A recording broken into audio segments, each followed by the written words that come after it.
Everyone, welcome to my channel school of science. मेरा नाम नितिन लूथरा है। मैं क्लासेस 9-10 के लिए साइंस लेता हूं एंड क्लासेस 11-12 जेई नीट के बच्चों के लिए केमिस्ट्री लेता हूं। मैं पिछले 21 सालों से एजुकेशन इंडस्ट्री के अंदर हूं और मैंने बहुत सारे स्टूडेंट्स को पढ़ाया है। मैंने बहुत सारे स्कूल्स के अंदर वेरियस लेक्चर्स भी लिए हुए हैं। स्पेशली दिल्ली के सारे टॉप स्कूल्स के अंदर मैंने लेक्चर्स लिए हुए हैं based on subject, based on career counseling, based on stream selection, based on expectation management for child, for parents, for teachers, based on time management, paper कैसे attempt करना है, time को कैसे ऑर्गेनाइज करना है ताकि हमारा पेपर ढंग से हो, तरीके से हो। Then crack the board session classes 10th and 12th के लिए। ये सारे लेक्चर्स एक एक करके मैं आप लोगों के लिए भी अपलोड करूँगा और जो छोटी क्लास के बच्चे हैं उनके लिए भी अपलोड करूंगा ताकि वो अपनी क्लासेस में अकॉर्डिंगली उस हिसाब से चीज़ों को मैनेज कर सके। चलिए हम बात करते हैं आज के हमारे लेक्चर की। आज का जो हमारा लेक्चर है वो क्लास 12th का one of the most important topic organic chemistry का, one of the most important chapter organic chemistry का, वो है aldehydes, ketones and carboxylic acids. हालांकि हमने इससे पहले के सारे लेक्चर्स अपलोड कर दिए हैं हमारे चैनल के ऊपर, लेकिन जो आज हम टॉपिक कर रहे हैं वो है कार्बोक्सिलिक एसिड्स की केमिकल प्रॉपर्टीज। इससे पहले हमने जो केमिकल प्रॉपर्टी पढ़ी थी उसके अंदर हमने कार्बोक्सिलिक एसिड्स का H बॉन्ड ब्रेक करवाया था, in fact O bond H break करवाया था, जिससे हमने ये प्रूव किया था कि कार्बोक्सिलिक एसिड्स नेचर में क्या हो सकते हैं, एसिडिक, और क्या होते हैं, एसिडिक होते हैं। लेकिन आज की जो हमारी केमिकल प्रॉपर्टीज कार्बोक्सिलिक एसिड्स पे बेस्ड है, उसके अंदर हम कार्बोक्सिलिक एसिड्स का C बॉन्ड OH ब्रेक कराएंगे। मतलब कार्बोक्सिलिक एसिड OH ग्रुप दे रहा है। इससे पहले कार्बोक्सिलिक एसिड एसिडिक था क्योंकि वो H पॉजिटिव दे रहा था। यहाँ पे कार्बोक्सिलिक एसिड OH नेगेटिव दे रहा है, तो it is kind of acting as a base यहाँ पर। तो इसके अंदर हमारी कुछ रिएक्शंस आएंगी, उनको हम एक एक करके पढ़ते हैं, स्टडी करते हैं। कार्बोक्सिलिक एसिड का ये जो ग्रुप है, अगर हम बात कर रहे हैं जिसकी RC डबल बॉन्ड OH, इस ग्रुप को आप किन किन से रिप्लेस कर सकते हैं, तो हम बात करते हैं हैलोजन से भी हम रिप्लेस कर सकते हैं, स्पेशली क्लोरीन से। हम एल्कोक्सी ग्रुप से भी क्या कर सकते हैं, इसको रिप्लेस कर सकते हैं। हम NH2 ग्रुप से भी इसको रिप्लेस कर सकते हैं एंड सो ऑन। तो डिपेंडिंग अपॉन हमको प्रोडक्ट में क्या चाहिए उस हिसाब से हम रिएक्शन करते हैं। तो सबसे पहले हम कार्बोक्सिलिक एसिड का जब हम OH ग्रुप रिप्लेस करेंगे तो हमारे पास नए फंक्शनल ग्रुप बनते हैं जो कार्बोक्सिलिक एसिड से बनाए जाते हैं, जिनको हम कहते हैं कार्बोक्सिलिक एसिड के फंक्शनल डेरिवेटिव्स। आई रिपीट, ये जो फंक्शनल ग्रुप्स हम बनाने वाले हैं ये कौन होंगे, कार्बोक्सिलिक एसिड के functional derivatives. These new functional groups are called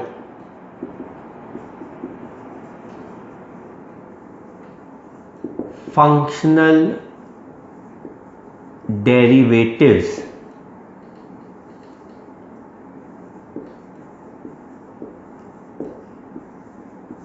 of carboxylic acid।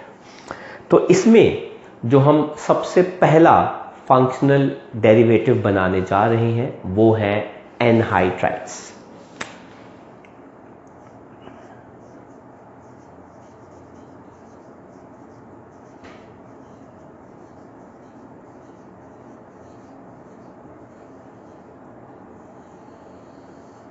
Formation of anhydrides.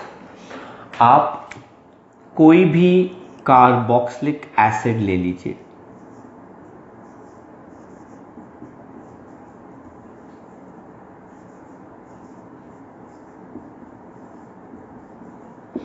मैंने एक कार्बोक्सिलिक एसिड लिया है R के साथ, दूसरा कार्बोक्सिलिक एसिड मैंने R डैश के साथ लिया है।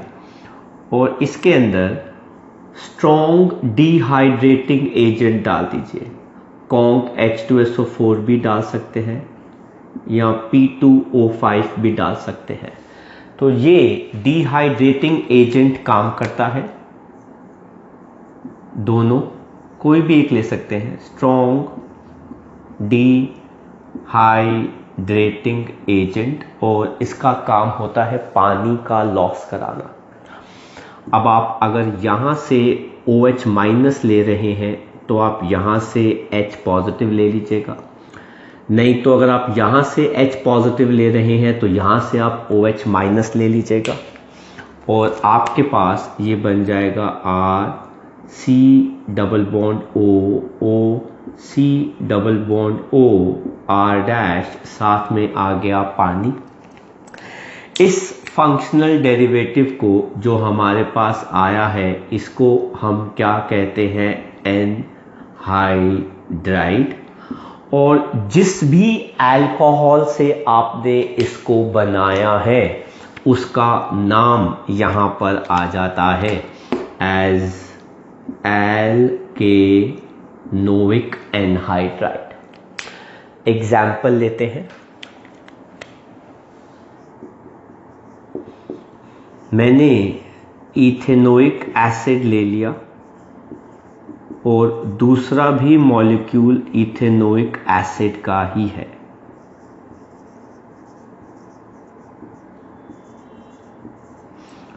इसके अंदर मैंने कॉन्क H2SO4 डाला, हीट करेंगे, पानी का लॉस होगा, जिससे आप जैसे मर्जी हटाइए कोई फर्क नहीं पड़ता, पानी का लॉस हो रहा है। हमारे पास जो एनहाइड्राइड आएगा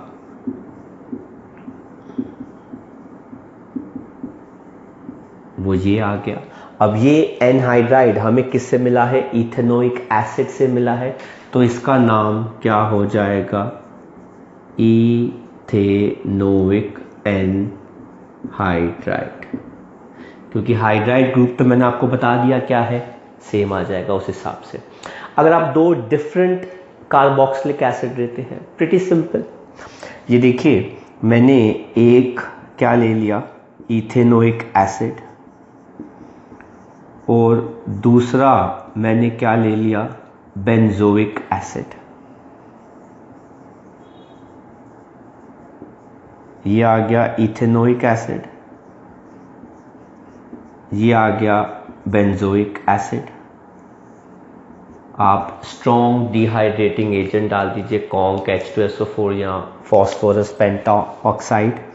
एक तरफ से H पॉजिटिव जाएगा, एक तरफ से OH नेगेटिव जाएगा, पानी का लॉस होगा, और हमारे पास ये क्या आ गया, CH3 है ना, CH3 C double bond O, फिर ये आ गया हमारे पास O बॉन्ड क्या आ गया, C डबल बॉन्ड O, साथ में आ गया C6H5, और ये पानी आ गया। अब इसके पास एनहाइड्राइड ग्रुप है, वो तो आएगा ही आएगा, लेकिन ये किस एसिड से मिला है, यहाँ तो दो एसिड है, एक है इथेनोइक एसिड है, एक है बेंजोइक एसिड, तो सर फिर नाम कैसे आएगा, अल्फाबेटिकल ऑर्डर। तो जिसका नाम पहले आएगा वो पहले आ जाएगा, जो अल्फाबेटिकल ऑर्डर में, तो इसका नाम क्या हो जाएगा, बेंजोइक इथेनोइक एनहाइड्राइड। तो अगर एसिड एक जैसा ही है तो सेम नेम आ जाएगा, व्हाटएवर एल्केनोइक एनहाइड्राइड। पर अगर आपके पास अलग अलग एसिड्स हैं तो आप उस केस में उन एसिड्स के नाम को अल्फाबेटिकल ऑर्डर में प्लेस कर सकते हैं, और हमारे पास क्या आ जाएगा, एनहाइड्राइड। सभी के अंदर एनहाइड्राइड फंक्शनल ग्रुप आ रहा है, इसीलिए इनको हम कहते हैं फंक्शनल डेरिवेटिव, क्योंकि ये हमें कहाँ से मिलते हैं, कार्बोक्सिलिक एसिड से, तो उसी के ये क्या हो गए, फंक्शनल डेरिवेटिव। आई होप आपको एनहाइड्राइड्स की फॉर्मेशन समझ में आई फ्रॉम कार्बोक्सिलिक एसिड्स। आगे बढ़ते हैं। दूसरा जो फंक्शनल डेरिवेटिव हमारे को मिलता है कार्बोक्सिलिक एसिड से, वो है एस्टर्स। अब एस्टर्स कैसे बनते हैं ज़रा ध्यान दीजिए, और उनका फिर हम आयुपैक नेम भी देखेंगे। आप ले लेंगे एक कार्बोक्सिलिक एसिड, चाहे वो आप एलिफैटिक लीजिए, एरोमेटिक लीजिए, कोई फ़र्क नहीं पड़ता। दूसरा, आप क्या ले लेंगे, अल्कोहल चाहे वो आप अल्कोहल लीजिए, चाहे वो आप फिनॉल लीजिए, कोई फ़र्क नहीं पड़ता। इनकी जब आप रिएक्शन कराएंगे तो आपको डालना पड़ेगा कॉन्क H2SO4। आप ड्राई HCl भी इस्तेमाल कर सकते हैं। और यहां से क्या होगा, कॉन्क H2SO4 डाला है तो जाहिर सी बात है पानी का लॉस होगा, डिहाइड्रेटिंग एजेंट। तो जैसा कि हम पढ़ रहे हैं कि कार्बोक्सिलिक एसिड ने तो OH रिलीज करना है, तो अल्कोहल जो है वो H पॉजिटिव का लॉस करता है और हमारे पास क्या आ जाता है, R double bond O R dash, साथ में क्या आ जाता है, पानी। अब जरा इसका नेम देखिए। एसिड का नाम हम लिखते हैं IUPAC, that is alkanoic acid, और अल्कोहल का हम कॉमन नेम ले लेते हैं एल्काइल अल्कोहल। ठीक है, तो कार्बोक्सिलिक एसिड का IUPAC name that is alkanoic acid, और अल्कोहल का हम कॉमन नेम ले लेते हैं एल्काइल अल्कोहल।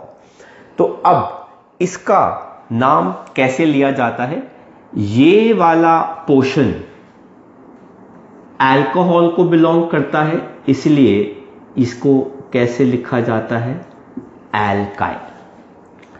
तो ये वाला पार्ट जो है OR डैश वो अल्कोहल को बिलोंग करता है, इसलिए हम एस्टर में इसको ऐसे लिखते हैं। आप देखो होगा, आप ऑब्जर्व करना कि जब भी बुक्स में एस्टर लिखा हुआ होता है तो हमेशा ये वाला O इसके साथ अटैच्ड होता है मोस्ट ऑफ द केसेस के अंदर। उसका पीछे रीजन यही होता है, वो ये बताना चाहते हैं कि this O belongs to actually alcohol. तो ये वाला पोर्शन का नाम जो है वो तो क्या हो गया, एल्काइल, वो यहां पर आ गया। अब बचा किसका नाम, एसिड का। एसिड का ये वाला पोर्शन जो है आपके सामने ये रहा, और इसका नाम क्या है, एल्केनो। एक नहीं आएगा, अब ये क्या बन जाता है, एल्केनोएट।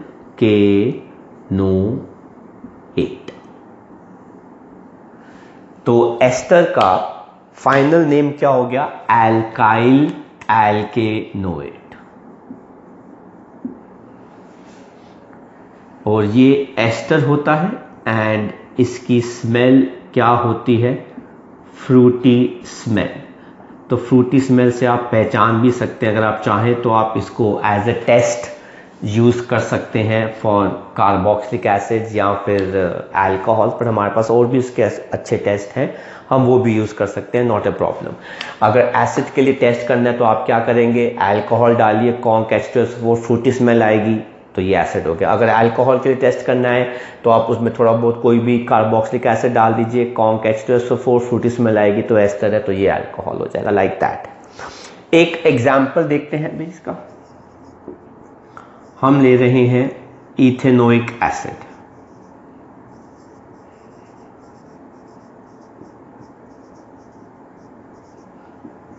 साथ में ले रहे हैं मीथेनॉल, तो हमने इसका कॉमन नेम लिखा मिथाइल अल्कोहल। क्या डाल दिया हमने, कॉन्क H2SO4। तो यहां से गया OH, यहां से गया H, पानी का लॉस हो गया, तो हमारे पास ये आ गया CH3, C double bond O CH3, और ये आ गया हमारे पास पानी। इसका नेम क्या हो जाएगा, अब ये वाला पोर्शन हमारा अल्कोहल से आया है तो ये हो जाएगा मिथाइल, और बाकी का जो पोर्शन है हमारा ये एसिड से आया है तो उसके लिए ये क्या हो जाएगा, OH। तो एस्टर के लिए basically OH is the group जो लगता है एसिड के बिहाफ पे। लेकिन एक चीज का आपको ध्यान रखना है, वेरी इंपॉर्टेंट, वो क्या है, reaction is reversible, therefore to shift the equilibrium towards right side, remove either water or ester। Reaction reversible है, आप देख सकते हैं मैंने एरो ऐसे लगाया है तो रिएक्शन रिवर्सिबल है। अब अगर रिवर्सिबल है तो जैसे ही एस्टर बनेगा रिएक्शन पीछे भाग जाएगा। इस वजह से हमें क्या करना होता है कि अगर हमें रिएक्शन को फॉरवर्ड लाना है तो हमें कोई ना कोई एक प्रोडक्ट जो है वो रिमूव करना होगा। आप चाहे आप एस्टर रिमूव कीजिए, चाहे आप पानी रिमूव कीजिए। पानी भी रिमूव करेंगे मतलब प्रोडक्ट की कॉन्सेंट्रेशन कम होगी, रिएक्शन फॉरवर्ड भागेगी। प्रोडक्ट की कॉन्सेंट्रेशन कम होगी, रिएक्शन जो है वो कहाँ भागेगी, फॉरवर्ड भागेगी। तो this is something which you have to keep in mind कि एस्टर्स की प्रिपरेशन के अंदर आपको एक ना एक प्रोडक्ट जो है वो क्या करना पड़ेगा, साथ साथ में निकालना पड़ेगा एग्जैक्टली, ताकि रिएक्शन जो है वो कहाँ भागे, लास्ट एटलिस्ट प्रिंसिपल के बिहाफ पे रिएक्शन जो है वो कहाँ भागे, फॉरवर्ड भागे। तो ये था एस्टर्स की फॉर्मेशन। नेक्स्ट देखते हैं फंक्शनल डेरिवेटिव आता है कार्बोक्सिलिक एसिड्स का, वो है एसाइल हैलाइड्स की फॉर्मेशन या फिर एसिड क्लोराइड्स की फॉर्मेशन। कैसे होती है जरा देखिए जरा ध्यान से। हमारे पास कोई भी कार्बोक्सिलिक एसिड क्यों ना हो,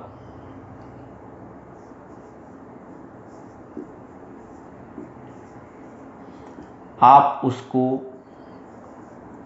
PCl3 के साथ रिएक्ट कीजिए, हीट करेगा, हैलोजन OH ग्रुप को हटा देगा, आपके पास क्या आ जाएगा, RC डबल बॉन्ड OCl, ये आ गया एसिड क्लोराइड, या फिर इसका IUPAC नेम होता है एल्केनॉइल क्लोराइड। साथ में हमारे पास क्या आ जाएगा, H3PO3। आप PCl3 की जगह आप PCl5 का भी इस्तेमाल कर सकते हैं, तो वो भी हैलोजन जो है वो OH को हटा देगा हीट करने पर, सेम आपका प्रोडक्ट बनेगा और बाय प्रोडक्ट में यहाँ पे क्या आ जाएगा, फॉस्फोरस ऑक्सीक्लोराइड, साथ में HCl आ जाएगा। इसको हम ऐसे भी लिख देते हैं कि अगर हमारे पास ये एसिड है RCOH, तो PCl5 के साथ आप रिएक्ट करा रहे हैं तो PCl3 इधर आ गया, एक Cl इधर आ गया, एक Cl इधर आ गया, तो ये आ गया HCl, ये आ गया POCl3 और ये आ गया आपका एसिड क्लोराइड। बट इन सब में से जो सबसे बेस्ट रिएक्शन है वो है कार्बोक्सिलिक एसिड्स की रिएक्शन थायोनाइल क्लोराइड के साथ।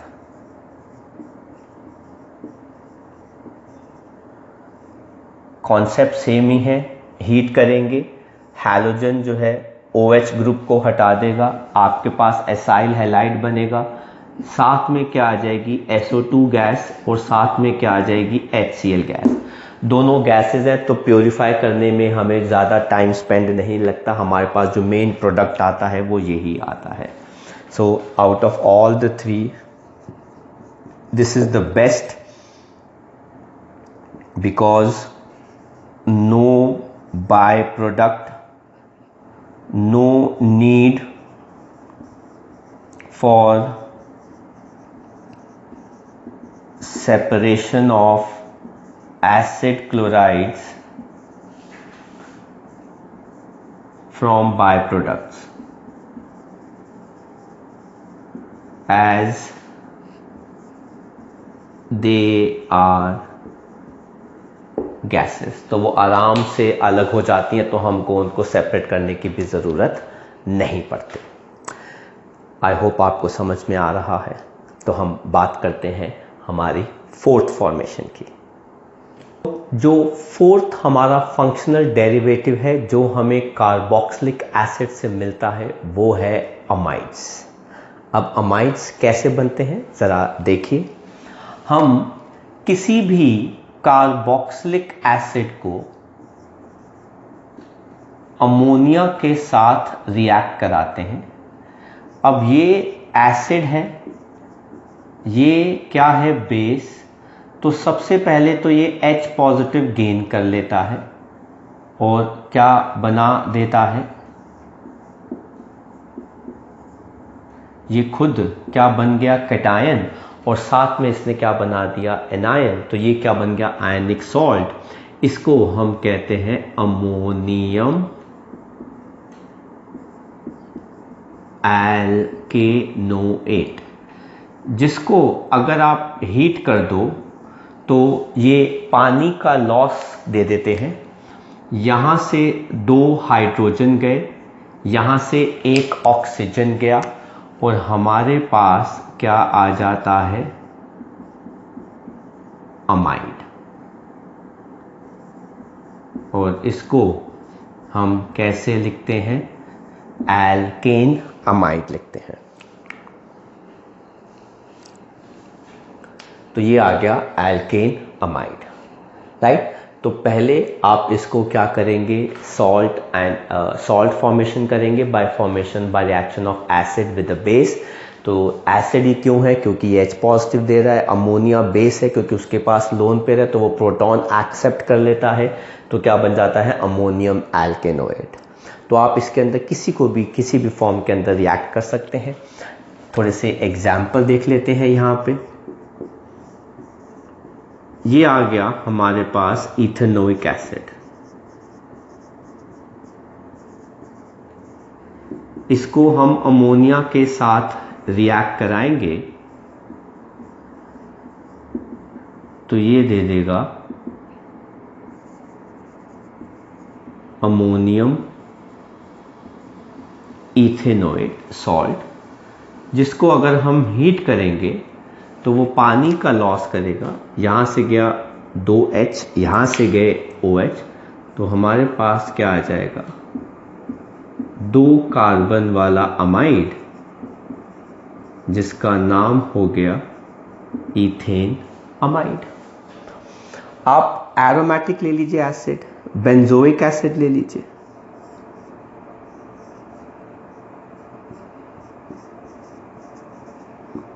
आप अमोनिया के साथ रिएक्ट कर दीजिए,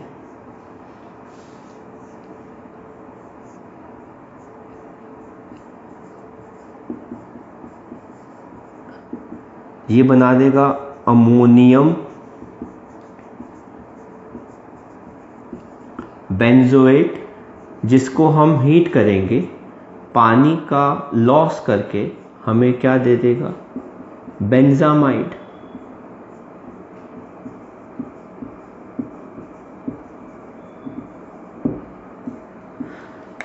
तो ये पानी का लॉस आ गया, 2H गए यहाँ से, 1 O गया यहाँ से।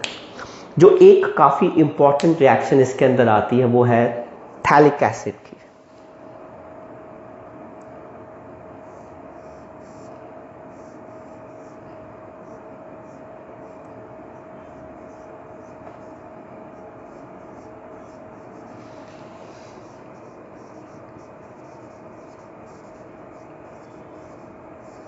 थैलिक एसिड को हम बेंजीन 1,2 डाई कार्बोक्सिलिक एसिड भी कहते हैं।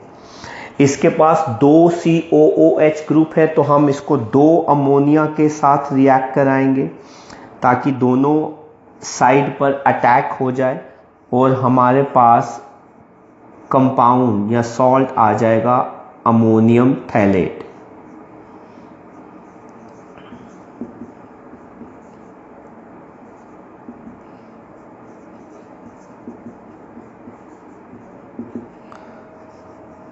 तो ये आ गया अमोनियम थैलेट। अब इसको हम हीट करेंगे तो जाहिर सी बात है ये भी पानी का लॉस करेगा, लेकिन इस बार 2 पानी के मॉलिक्यूल जाएंगे, एक यहाँ से गया, एक यहाँ से गया, तो हमारे पास आ जाएगा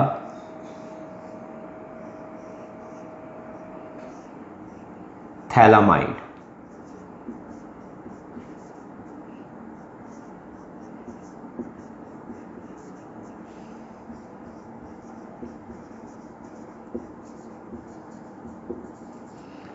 राइट। लेकिन अगर हम थैलामाइड को फर्दर हीट कर देते हैं तो ये अमोनिया का लॉस दे देता है। अब आप किसी भी से अमोनिया हटा दीजिए, अगर यहाँ से NH2 हटा रहे हैं, यहाँ से H हटा दीजिए, अगर यहाँ से NH2 हटा रहे हैं, ऊपर से H हटा दीजिए, अमोनिया का लॉस हो जाएगा और हमारे पास फाइनल प्रोडक्ट जो है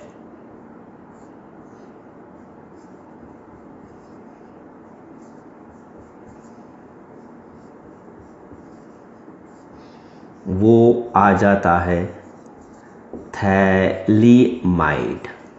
तो अगर आप देखो ये थैलामाइड है और ये क्या है थैलीमाइड, फ़र्क क्या है, यहाँ पर A आ रहा है, यहाँ पे क्या आता है I आता है। तो ये थे हमारे 4 फंक्शनल डेरिवेटिव्स जो हमें कार्बोक्सिलिक एसिड से मिलते हैं by reaction of carboxylic acid with other functional groups. तो मैंने बहुत ही सिंपल तरीके से, बहुत ही सिंपल लैंग्वेज में आपको एक्सप्लेन करके बताया कि कैसे कार्बोक्सिलिक एसिड का C बॉन्ड OH ब्रेक करके हम अलग अलग फंक्शनल डेरिवेटिव्स कार्बोक्सिलिक एसिड्स के बना सकते हैं। तो आई होप आपको मेरा आज का लेक्चर समझ में आया। अगर समझ में आया तो इसको लाइक करना मत भूलिएगा। अपने फ्रेंड्स के साथ भी ज़रूर इस लेक्चर को शेयर कीजिए ताकि वो भी इसका बेनिफिट उठा सके।